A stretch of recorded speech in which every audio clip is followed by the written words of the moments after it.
Back when Richard was still skinny and mean, we fought at the island. He broke a pool stick over my head. I bruised more than his ego. We fought over a woman, as always. We were best friends, and that's what we did. We met her at the Monster Truck Madness. Richard swears he saw Mindy first, but he was crazy drunk, worse than me, and he's plain wrong. I found her inside the well of a truck tire, so large she could stretch her arms wide like Jesus without touching rubber. The big names weren't there, no Bigfoot, no Gravedigger, so we ate corn dogs while El Diablo, a sweet red machine with painted horns, mashed up the competition. Then all three of us left for the bar. We've all got our vices. Richard could never handle the gin. Tastes like pipe cleaner to me. I'm a whiskey man. My people hail from Tennessee. While Mindy is off bumming a smoke from some chicken head, Richard leans over to say he's taking her home. He's determined, with eyes like two pinholes in the snow. Suppose I make a better offer? You're welcome to try, he says. Just then Mindy returns with another drink for each of us. Clearly a woman worth the fight. Fast forward 2 a.m. We're all of us on the road to nowhere. Richard beats me in 3 straight games of 9-ball, then points to a table at the other end of the room where a woman bigger than me holds court.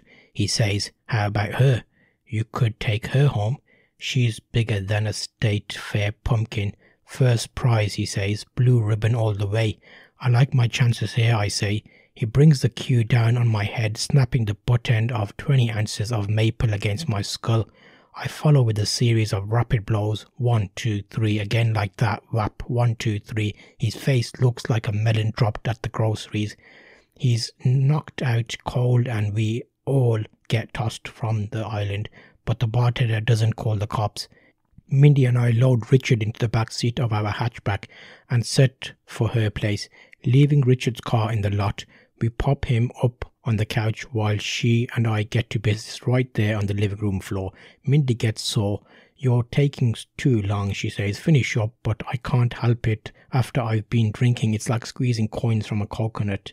It's just not going to happen. I roll off and we pass out. A few hours later, Richard wakes me, but I tell him to go back to sleep before morning. I wake and call a cab. 3 days after that, he says that Mindy's the one. She made him breakfast and tended to his wounds. They talked, minus the booze. If you can tolerate someone during a hangover, perhaps it's meant to be. He doesn't remember the fight, doesn't remember me at Mindy's house, his house, now that they're married, but Mindy does. Last week I received a note, signed with her initial and a lipstick kiss, asking me to keep quiet. "You won the fight," she wrote, "but you didn't win the girl." Living Guilt-Free in These United States by Andrew Scott.